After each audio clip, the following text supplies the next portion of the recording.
एकता विहार धरना स्थल पर आखिर मुझे क्यों आना पड़ा दोबारा, वो मैं अभी आपको बताती हूँ। क्योंकि 2022 से 2024 आ गया। 2022 के चुनावों के पहले मुख्यमंत्री पुष्कर सिंह धामी ने अपने आप को धाकड़ बताने के लिए कहा कि भाई कर दो इनका काम, मगर चुनाव आते आते बदल गए उनके दाम। क्यों?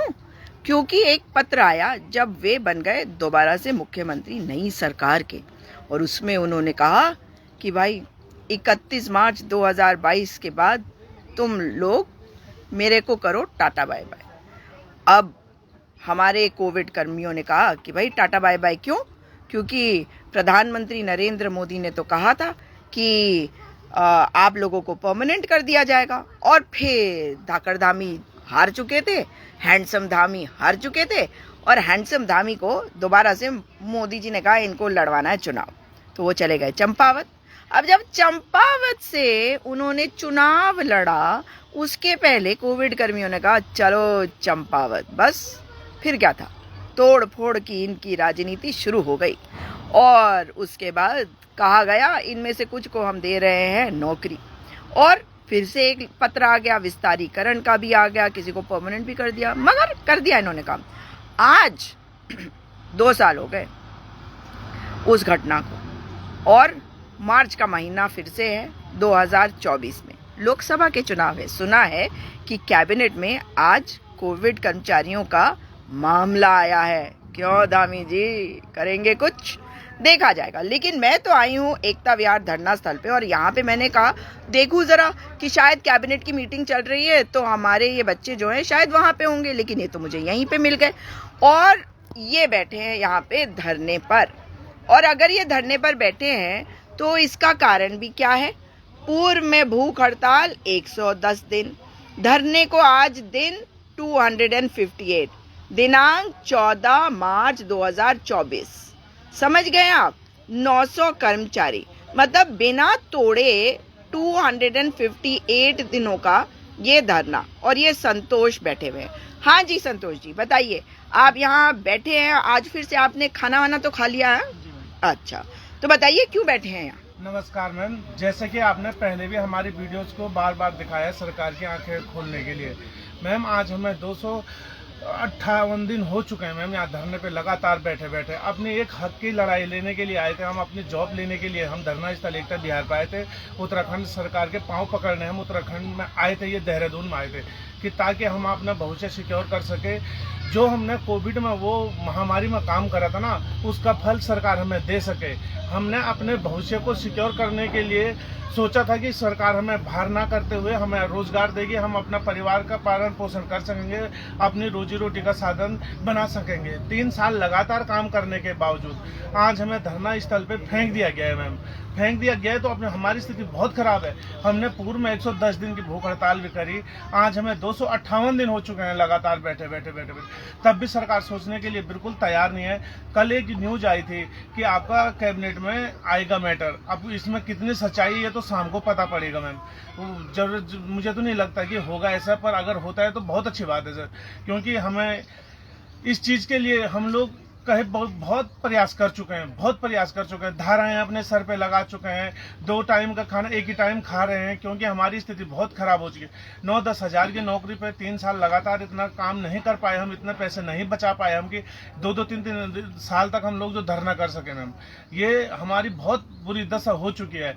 आपको बता दूं कि 2022 में वो काल रात्रि आज ही की मार्च 14 तारीख की काल रात्रि थी, आज ही हमारे लिए फरमान जारी हुआ था कि आप 15 तारीख से आपकी सेवाएं समाप्त कर दी जाएगी। आज हमें जॉब से हटाए 1 साल हो चुका है। आज ही का दिन है मैम, वो जो कि आदेश हो चुके थे सारे CHC PHC सारे मेडिकल हॉस्पिटलों में लेके सारे जगह से कि आपको बाहर कर दिया गया। आज 1 साल हो जाता है मैम। तो हमारा बदनसीब ये है कि हमने कोविड में काम करा, अपनी जानों की परवाह किए बिना तभी उस आग में कूदे, जब इनके गवर्नमेंट कर्मचारी उस आग में नहीं जाना चाहते, पर हमने अपना बड़ा दिल करके हम लोग गए उस आग में। कितनी डेड बॉडी हमने उठाई है, यहाँ तक हॉस्पिटलों में छोड़ के संस्कार तक हमने कर रखा है, फिर भी सरकार हमारे वो बलिदान को भूल चुकी है। भूल चुकी है। मुझे तो नहीं लगता कि सरकार की आंखें खुल रही है या देख रही है हमारे प्रति कुछ। हम भी तो आप ही के बच्चे हैं, उत्तराखंड के निवासी हैं, पहाड़ों से आए हुए हम कहीं यूपी बिहार या अन्य देशों से नहीं आए, हम यहीं के बच्चे हैं। सरकार का काम होता है रोजगार देना, हम उसी रोजगार के तहत अपना रोजगार लेने के लिए आए थे। हमारा अधिकार है, 3 साल जब हमने लगातार काम कर दिया तो अब हम कहाँ जाएं? किसके दरवाजे नहीं खटखटाए हमने? मुख्यमंत्री, स्वास्थ्य मंत्री जाके थक चुके हैं हम लोग, तब भी सरकार की मोह माया अपने जो राजतंत्र है उससे हटी नहीं है। ऐसे नहीं कि इन बच्चों को रोजगार दे दिया जाए, ये भी हम तो ये भी कर रहे हैं कि मैम हमें कहीं भी छोड़ दो, कहीं भी उत्तराखंड के किसी भी जिले में, पहाड़ चाहे कहीं भी छोड़ दो, हम काम करने के लिए तैयार हैं। जब हम काम करने के तैयार हैं तो हमें नौकरी क्यों नहीं दी जा रही है? तो आपने सुना कि नौकरी क्यों नहीं दी जा रही है। ये उत्तराखंड के किसी भी जिले में काम करने को तैयार है और ये मांग कर रहे हैं कि भाई आपने जो वादा किया था उस वादे को पूरा क्यों नहीं कर रहे। आप कुछ कहेंगे? आप अपना नाम बताओ पहले। अभिषेक जी, थोड़ा जोर से बताइए कि क्या आज इतने दिन के बाद भी जब सरकार नहीं सुन रही है तो क्या अभी कोई उम्मीद जगी है इस कैबिनेट की मीटिंग के बारे में जिसमें आया है? कैबिनेट की मीटिंग से थोड़ा उम्मीद तो जगी है, क्योंकि जैसे आप देख रहे होंगे हमें काफ़ी दिन हो गए हैं, तो हमारी उम्मीद टूट रही थी बहुत ज़्यादा। यहाँ तक कि हम लोगों ने घर जाने का भी फैसला कर लिया था कि अब तो इतना तो है नहीं मैम कि हम सरकार के विरुद्ध लड़ें।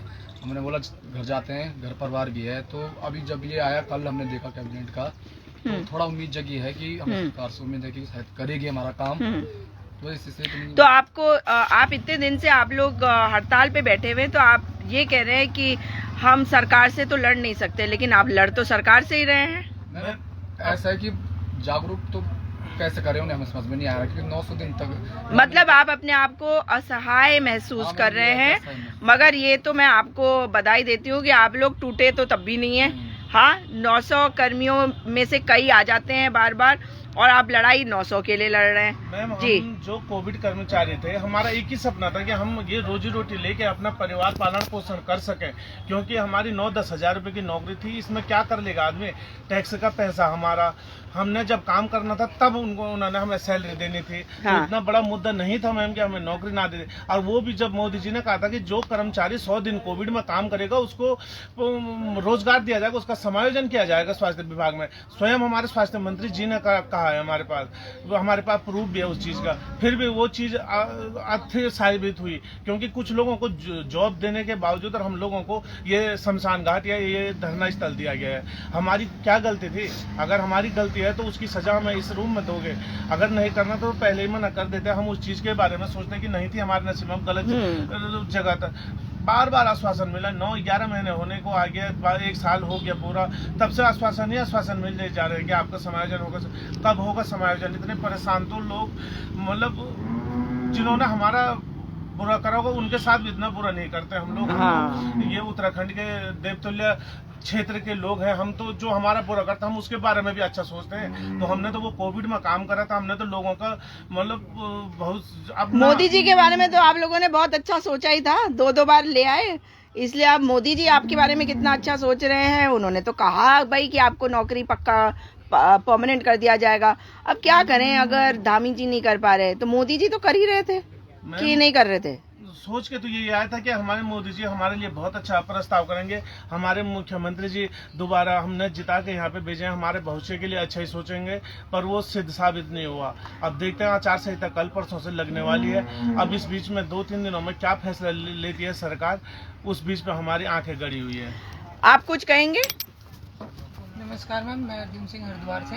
हमारी स्थिति इतनी बेकार हो चुकी है कि हम आज यहाँ धरने पे बैठे हैं, हमारे घर से फ़ोन आते हैं, बेटा तुम्हारा काम कब होगा? तो हम घर वालों से बोलते हैं हमारा काम जरूर होगा, हमारी सरकार ऐसी है, नहीं करेगी, आज नहीं तो कल हमें हमारी जॉब मिलेगी। लेकिन हम थक चुके हैं, घर वालों को भी बोलते कि हम क्या करेंगे। हम खुद ये सोच रहे कि अब हमारा क्या होगा, घर जाके कैसे मुंह दिखाएंगे हम लोग। हाँ। और कुछ ऐसे भी है इनके घर में कि शादी हो रखी है और उनके घर वाले बोलते हैं भाई पापा जी खर्चा चाहिए, वो कहाँ से देंगे, अपने बच्चों को कैसे पालेंगे, स्कूल की फीस है और खर्चे हैं, किसी के बूढ़े माँ बाप है, भाई बहन है, किसी को शादी करनी। लेकिन वो बच्चा यहाँ पे बैठा है तो उसकी घर की स्थिति को कौन देखेगा? उसके घर में कोई हादसा हो जाता है तो उसे कौन देखेगा? उसकी दवा दारू कौन देखेगा? सही बात है। सरकार इतनी निकम्मी हो चुकी है कि नहीं समझ रही इस चीज को। एक साल बैठना छोटी बात नहीं होती, बहुत बड़ी बात होती है। 31 मार्च को हम लोगों को 15 मार्च को निकाला गया था, आज हमें पूरा 1 साल हो चुका है। और 15 मार्च 2023 को, 23 को निकाला गया, 14 मार्च 2023 को निकाला। तो पहले 31 मार्च 2022 को निकाला, फिर आपको वापस इन्होंने विस्तारीकरण किया था अक्टूबर में ना, अक्टूबर 2022 में, और फिर 14 मार्च 2023 में फिर आउट। तो मतलब जब मतलब इनका चुनाव आता है तब तक ये आश्वासन दे देते आप इनकी गोली देते रहते हैं और भूल जाते हैं कि हमने क्या कहा था। कभी कुछ कहते हैं, कभी कुछ कहते हैं। इतना तो कुत्ता भी नहीं बदलता जितने की हमारी सरकार बदलती है, हर मिनट में बदलती है। कभी 2000, कभी 2500, कभी कुछ कहती है। हाँ। तब तक ये सरकार मतलब कि जब हम किसी के साथ बुरा कर देते हैं ना, कुछ दिन बाद वो भी भूल जाता है। अगर हमने इन्हें थोड़ा सा आक्रोश में इनके प्रति बोल दिया कि आप हमारा काम नहीं करे, तो हमारे जो महिलाओं को भी बोलते हैं तुमने हमसे बदतमीजी से बात करी, हम नहीं मिलाएंगे तुम्हें, ऐसे ऐसे हमें बोला जाता है। मतलब कि बदतमीजी से बात करिए, इसलिए किससे नहीं मिलाएंगे। हमने कुछ भी किया है तो हमने सचिव से बात की थी कि हमारी वार्ता करा दी जाए, और बाद में उनके जो सचिव में भी हमें बोलते तो इतना अहंकार अपनी आपकी महिलाओं ने हमसे बदतमीजी से बात करी है। कौन कह रहा था ये धन सिंह सचिव था। हाँ, धन सिंह रावत वैसे भी वो कहते हैं कि वो मुख्यमंत्री क्यों नहीं बने, उसका वो कारण बताते हैं। और वो उनका कहना है कि दरअसल उनकी जो हाइट है वो थोड़ी कम है, इसलिए वो मुख्यमंत्री नहीं बन सके। अब वो क्या करेंगे मैं तो ये सोच रही हूँ, क्योंकि अब तो अनिल बलूनी जी भी आ रहे हैं चुनाव लड़ने के लिए। भले ही वो चुनाव हार जाए, क्योंकि चुनाव तो उन्होंने हारना ही है पौड़ी से, लेकिन इसके बाद तो एक और कंटेंडर जो है वो भारतीय जनता पार्टी की तरफ से, क्योंकि भारतीय जनता पार्टी की सरकार तो अभी है ना कुछ साल तो उत्तराखंड में, तो भारतीय जनता पार्टी का तो मुख्यमंत्री का एक और कैंडिडेट आ गया, क्योंकि वैसे भी कुर्सी जो है वो डोल रही है। दामी जी इसलिए कह रही हूँ आपको, क्यों आपने देखा कि खट्टर के साथ क्या हुआ। मनोहर लाल खट्टर की इतनी बड़ाई करी कि हम सब भी सोचे थे वाह वाह क्या बात है, मोदी जी तो बड़ाई कर रहे हैं। पता चला जी रात को बड़ाई करी और सुबह तक उनको कहा टाटा बाय बाय। आपकी तो वो वैसे ही इतनी बड़ाई करते हैं कि आप हार गए और आपको जबरदस्ती जिताया, इसलिए आपकी कुर्सी हो रही है डावाडोल। और आपके खिलाफ खड़े होने वाले बहुत सारे हैं। जो पूर्व मुख्यमंत्री हैं वो तो है, अनिल बलूनी भी है उसमें। हाँ, समझ के रहिए, अपनी कुर्सी को संभाल के रखिए। लेकिन वापस इस मुद्दे पे आती हूँ मैं। ये बताओ आप मेरे को कि जो हाँ नमस्कार, मंजू बिष्ट है, मैं यही मतलब अभी तक एकता बिहार में ही बैठी हुई हूँ। लेकिन आपको 1 साल हो गया। लेकिन मंजू जी ये चीज बताओ मुझे कि आप उस दिन मैं भी थी, क्योंकि वहां पर जब आप गए थे यमुना कॉलोनी धन सिंह रावत जी से मिलने, और गेट बंद कर दिया था। इतने डर गए थे वो कि उन्होंने गेट ही बंद कर दिया, कोई अंदर नहीं आएगा। मतलब और जब वोट मांगने के लिए आते हैं वो तो आपके घर में आते हैं, वही तो हैं? तब तो हमारे घर में आते हैं, तब तो आते हैं और आप भी दे देते हो इनकी झोली में। बस हम भी वोट दे देते हैं।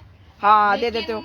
वो इस सोच के देते हैं कि शायद ये कुछ करेगा। उसकी हाइट हमने देखी नहीं, हमने उसके विचार, हमने उसकी बात करने के लिए बोला था कि चलो यार ये अच्छी बातें कर रहा है, शुरू में मीठी गोली दे रहा है, क्या पता चल जाएगा। हाँ। तो लेकिन वो नहीं चल पाया, अभी तक भी नहीं चल पाया, क्योंकि हमारी रजिस्टर में तो नहीं चला है।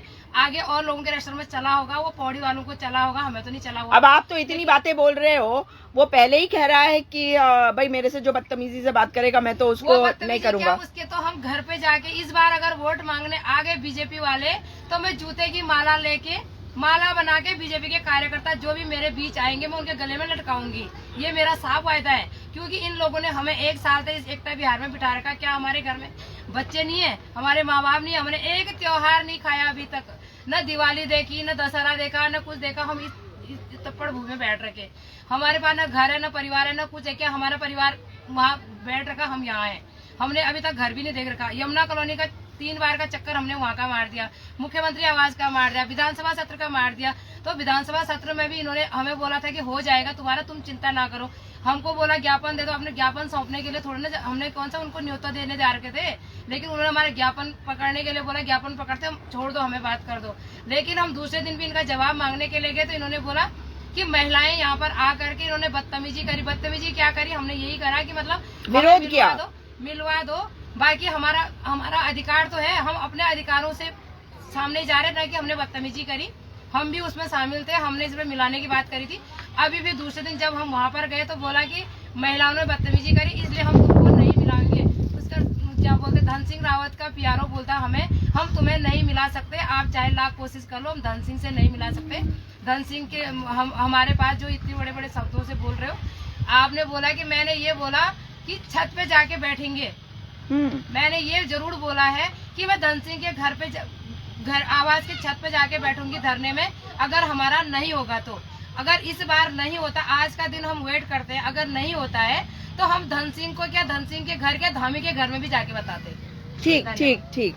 लेकिन ये बात तो मैं धन सिंह जी को भी कहना चाहूंगी और मुख्यमंत्री पुष्कर सिंह धामी जी को भी, कि जब आप इस तरह की बातें करते हैं कि हमसे किसी ने बदतमीजी से बात करी, हमारे घर के बाहर आकर बदतमीजी करी, तो मैं आपको ये कहना चाहती हूँ कि ये लोकतंत्र है। लोकतंत्र में अगर कोई अपनी आवाज को उठा रहा है, आपका विरोध कर रहा है, तो ये आपको सुनना पड़ेगा, क्योंकि यही लोकतंत्र है। इन्हीं लोगों ने आपको सरकार में बिठाया और विरोध करने का तरीका यही होता है कि वो आपको बहुत कुछ कहते हैं, लेकिन अगर आपको कुर्सी मिली है और आप सचमुच में सक्षम होते इस कुर्सी के लिए, तो आप ये कभी ना कहते कि मुझसे बदतमीजी करी, मैं बात नहीं करूंगा या करूंगी, क्योंकि जो सार्वजनिक जीवन में होता है उसे बहुत कुछ सुनना पड़ता है। आज मैं उन लोगों की समस्याओं के बारे में बोलती हूँ, लोगों को बताती हूँ, और कई बार ऐसा भी होता होगा कि जिन लोगों की समस्याओं का हल नहीं मिलता होगा, वो मुझसे भी नाराजगी दिखा सकते होंगे कि भाई आप आए और प्रॉब्लम सॉल्व नहीं हुई।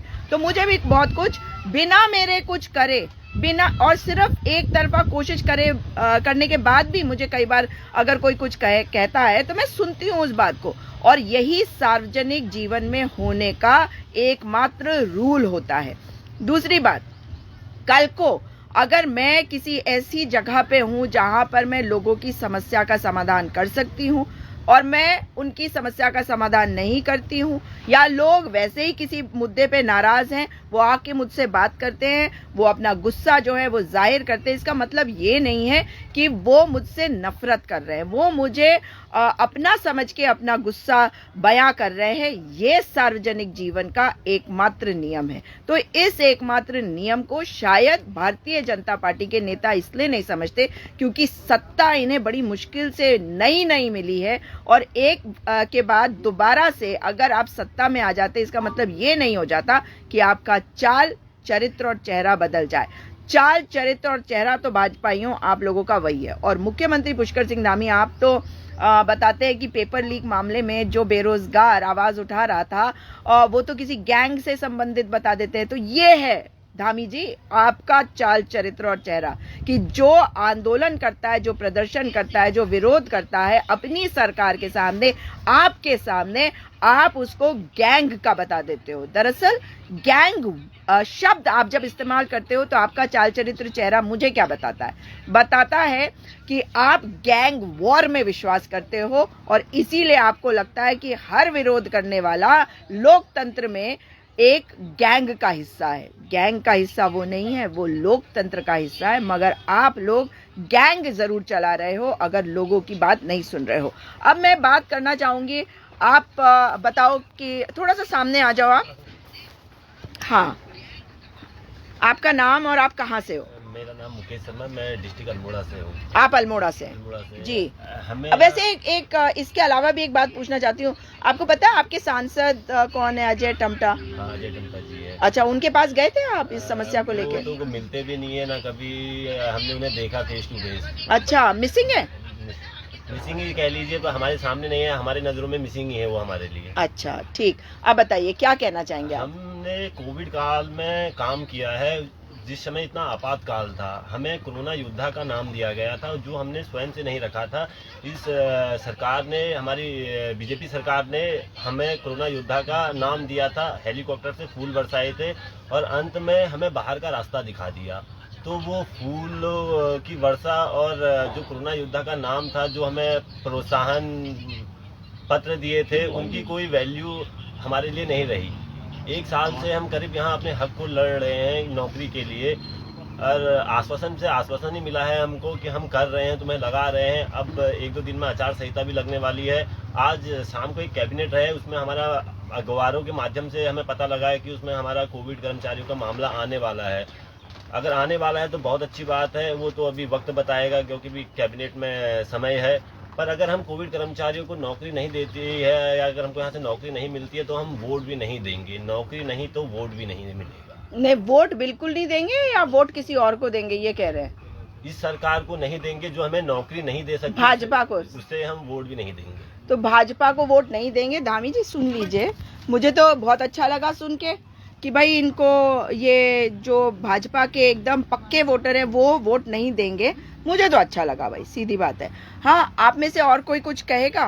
मैं बताता हूँ। हाँ, हम 900 कोविड कर्मचारी की लड़ाई लड़ने के लिए यहाँ पर आ रखे हैं। अगर बीजेपी सरकार हमारे हित के लिए फैसला नहीं लेती है तो हमारे 900 कर्मचारी जो अपनी लड़ाई लड़ने के लिए तैयार थे, अपने हकों की लड़ाई लड़ने के लिए आए थे यहाँ पे, वो तो कतई वोट नहीं देगी। और प्रत्येक घर घर जाके हम लोग प्रचार करेंगे बीजेपी का कि हमारी ये दशा है कि कैसे इन्होंने हमें नौकरी नहीं दी। और इनका जो हमारे प्रति अपनी सोच रखी थी ना, वो प्रत्येक घर घर जाके बोलेंगे कि हम बीजेपी का विरोध करेंगे कि वोट बिल्कुल मत दो इनको। अच्छा, लेकिन अभी आप ये बात बोल रहे हैं, फिर तो वो आपका काम ही नहीं करेंगे। अब अगर कर दिया तो तब वो देखेंगे, और नहीं करेंगे तो तब वो भी देखेंगे। अरे ये तो मुझे सुनने में अच्छा नहीं लगा भाई, लेकिन चलिए वो तो आपका अधिकार है और आपकी इच्छा है कि आप किसको वोट देते हैं। मैं तो यही कहूंगी कि भैया भाजपाइयों को गलती से भी वोट नहीं देना है। आप कुछ कहेंगे?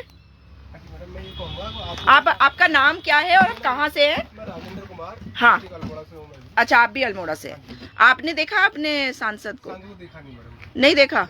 अजय टमटा को? अजय टमटा को देखा नहीं, नाम सुना है। हाँ, देखा नहीं। देखा नहीं है। अच्छा, अभी सभी आपने तो सारी इसलिए सुनी ली है, तो मैं ये कहना चाह रहा था कि एक बार धन सिंह हमारे जो स्वास्थ्य मंत्री है, उन्होंने एक स्टेटमेंट दिया था, वो मैं शायद आपको दिखाऊंगा। हाँ, दिखाऊंगा, सुनाऊंगा भी। जी जी सुनाइए। नमस्कार दोस्तों, मैं मंजीत सिंह अरोड़ा मानव चेतना चैनल में आपका स्वागत करता हूं। जिस प्रकार से कोरोना योद्धा हो गए या नर्सिंग वाले हो गए धरने पर बैठे हैं, हम माननीय मंत्री जी के साथ हैं। धन सिंह रावत जी उत्तराखंड सरकार मंत्री हैं। माननीय मंत्री जी नमस्कार। जिस प्रकार से सर कोरोना वाले और नर्सिंग वाले काफी लोग बैठे हुए हैं, तो सर वो मांग कर रहे जियो कि आपसे बहुत आस है, आपकी बहुत कह रहे हैं कि आप जितने लोग कोरोना में लगे थे, जी जी, उन्होंने बहुत अच्छा काम किया। महामारी के समय में उन लोगों ने मानव सेवा की है और बहुत जान के जोखिम लेके उन्होंने लोगों का इलाज किया है। हमारी सरकार ने सबको, जितने भी लोग लगे थे, जो 1400 तो थे पदों के सापेक्ष में, उनको हमने कह दिया कि उनको नौकरी लगाने के लिए 2G स्वास्थ्य महानिदेशक को भी आदेश कर रखे है और चिकित्सा स्वास्थ्य को भी आदेश कर रखा है। जो अधिसंख्यक थे उसके लिए मुख्यमंत्री जी ने कैबिनेट की समिति बनाई थी, उसका भी आदेश हो गया है कि उन सबको जो है समायोजन करना है और जहाँ जहाँ पद खाली होंगे वहाँ उनको लगाया जाएगा। सरकार की तरफ से किसी को नहीं हटाया जाएगा। धन्यवाद सर। तो ये थे धन सिंह रावत जी। तो इन्होंने कहा कि सरकार की तरफ से किसी को नहीं हटाया जाएगा। ये कब का बयान है? ये मेरे पास बहुत सारे स्टेटमेंट हैं, तो अभी मैं बहुत लंबी है, बहुत सारे हैं, आप मेरे को भेज देना ये जरा, आपको भेज दूंगा। इनको याद करा देती हूँ ना थोड़ा सा। हाँ, तो मैडम इस बेस पे हम भी बैठे थे और हमें एक बार बोला गया कि जब हम उनके पास गए थे तो उन्होंने ये बोला कि हम धरने में यहाँ बैठे थे। उन्होंने बोला तुम बैठे रहो वहाँ पे, बैठे रहो। और मैं आज जो हम बैठे हैं उन्हीं की वजह से बैठे हैं। उन्होंने बोला कि जब तक तुम धरने में बैठे होगे, हाँ, जब तक ही तुम्हारा जीवित रहेगा कि है? नौकरी मिलेगी। किसने कहा? धन सिंह ने। धन सिंह रावत। अगर धरना चलेगा तो धरना चलेगा तभी तो उम्मीद है, तभी तो उम्मीद रहेगी, नहीं तो मैं भी धरना करके ही मंत्री बनाऊं। जैसा बोला था बहुत बड़ी बात बोल रहे हैं आप। मुझे खुद बोला कि मैं धरना करके मंत्री बनाऊं। हाँ, और धरना करोगे, तुम वहाँ पर रहोगे तभी तुम्हारा पता चलेगा कि धरना करोगे। आश्वासन दिया था कि तुम बैठे रहो, अगर राशन पानी की जरूरत होगी तो राशन पानी की जरूरत होगी मैं भेज दूंगा। 20 किलो चावल, 20 किलो दाल। 20 किलो चावल अपने प्यारों को बोला कि 20 किलो चावल दे दो इन्हें, 20 किलो दाल दे दो, लेकिन दिया नहीं। पीआरओ को बोला था। हाँ। आप बहुत बड़ी बात बोल रहे हैं। भी पी गया होगा सारा राशन, हैं? हम ही को बोला, पी गया होगा सारा राशन। हम ही को बोला यमुना कॉलोनी में जाकर, जब हम यमुना कॉलोनी में गए थे मिलने के लिए, तो हमें खुद बोला कि मतलब इनको 20 किलो चावल दे दो, 20 किलो दाल दे दो। अपने प्यारों को खुद बोला, मेरे सामने की बात है। अच्छा, दिया नहीं अभी तक, दिया वो नहीं, दिन नहीं आया, वो दिन नहीं। सबूत है। अच्छा, इनको बोला और नहीं दिया, और आप लोग वापस आए होंगे सोच के कि चलो अगले 10 दिन का राशन तो मिल गया। मेरे साथ 3 औरतें और भी थी ना, 3 महिलाएं, एक अनुभवी बोरा थी, मैं थी, एक शर्मिला चौहान थी, एक और कोई और थी। चार महिलाएं जा रही थी, बाकी और लड़के जा रहे थे हमारे साथ। अच्छा अच्छा। हाँ। तो ये तो अब मतलब मुझे बात करते हुए दुख भी हो रहा है इस बात का कि आप लोग यहाँ पे बैठे हुए हैं, और यही उम्मीद करूंगी कि आज जो कैबिनेट में कोविड कर्मचारियों का मामला आना है उसमें ना केवल मामला आए मगर इस समस्या का समाधान भी हो, आप लोगों की नौकरी जो है वो पक्की हो जाए। देखिए, मैं तो ये बोल रही हूँ जबकि मैं बिल्कुल मतलब अगर कोई मुझसे पूछे कि मैं कौन हूँ तो मैं कहूँगी मैं तो पूरा का पूरा विपक्ष मैं अपने आप के अंदर ही देखती हूँ, है ना, और भाजपा का विपक्ष तो मैं अपने आप को पूरा समझती हूँ। तो मुझे लगता है कि भारतीय जनता पार्टी से बुरा शासन कोई नहीं दे सकता, इनसे बुरी पार्टी कोई नहीं है। इनके यहाँ मुझे तो एक भी नेता कोई ढंग का नहीं लगता। अच्छे लोगों की बात नहीं कर रही हूँ मैं बात कर रही हूँ कि कौन अच्छा मंत्री बन सकता है, कौन अच्छा नेता तो खैर ये होते नहीं है, इसलिए मैं इनकी धुर विरोधी हूँ। मुझे किसी से भी नफरत नहीं है, मगर मुझे कोई काम ठीक से ना करे और अपनी जिम्मेदारी ठीक से ना निभाए तो मुझे लगता है कि उसका विरोध जितना मैं कर सकती हूँ मैं उतना करूँगी, और मैं कर रही हूँ। लेकिन फिर भी आज मैं ये चाहती हूँ कि आप लोगों की नौकरियां आपको वापस मिले। आप लोगों के ऊपर जो इन्होंने डंडे चलाए थे वो मैंने अपनी आंख से देखा था, उसका मुझे हमेशा दुख रहेगा। लेकिन फिर भी मैं धामी जी से ये ज़रूर कहना चाहती हूँ कि धामी जी, आज मैं यहाँ पे एकता विहार में बैठी हूँ, मुझे पता है कि आपको एकता विहार खाली करवाना है क्योंकि मोदी जी को आपने मैसेज भेजना है कि मैंने सब कुछ अपने कंट्रोल में कर लिया, लेकिन फिर भी आपकी कुर्सी खतरे में है। और ये मैं आपको ऐसे ही नहीं बोल रही हूँ, मुझे पक्की खबर है कि आपकी कुर्सी बहुत बड़े खतरे में है, और ये खबर हाँ दिल्ली तक है। आप पता नहीं इस बात को हल्के में ले रहे होंगे। ये दिल्ली गए भी थे अभी मुख्यमंत्री जी, लेकिन वो तो किसी भी मामले में गए होंगे, टिकट्स वगैरह के लिए गए होंगे। लेकिन ये मुझे मालूम है कि आपकी कुर्सी खतरे में है, और अगर आपने सचमुच में कुछ करके जाना है तो जाने के पहले, जाना तो है ही आपने, जाने के पहले फेल्ड है ना, फेल्ड विधायक को जबरदस्ती मुख्यमंत्री बनाया तो ऐसा तो होना ही है, और हमारे सर पर बिठाया किसने? मोदी जी ने। खैर, लेकिन अगर आपको लगता है कि लोग थोड़ा बहुत आपको ठीक ठाक से याद कर ले तो कम से कम कोविड कर्मचारियों को उनकी नौकरियां, और वो भी पक्की नौकरियां अवश्य दे के जाए। ये 6 महीने का विस्तारीकरण अब की बार करेंगे तो कोई विश्वास नहीं करेगा, क्योंकि हम जानते हैं कि भेड़िए की खाल पहनकर आजकल शेर भी चले आते हैं, और शेर की खाल पहन के बिल्ली और चूहे भी चले आते हैं। इसलिए आजकल पता ही नहीं चल रहा कि कौन क्या कर रहा है, लेकिन ये पता है कि भेड़िया शेर की खाल में उत्तराखंड तो पहुंच चुका है। इसलिए अधिक से अधिक लोगों के साथ ये वीडियो को शेयर करिएगा, और देखते हैं कि मुख्यमंत्री जी वादा खिलाफी करते हैं या डैमेज कंट्रोल करने के लिए लोकसभा चुनावों के लिए वो कोविड कर्मचारियों को उनकी नौकरियां मोदी जी के वादे के हिसाब से पूरा करते हैं, या वो वादा वही है जुमला जिसका नया नाम है गारंटी। गारंटी है कि काम नहीं होगा।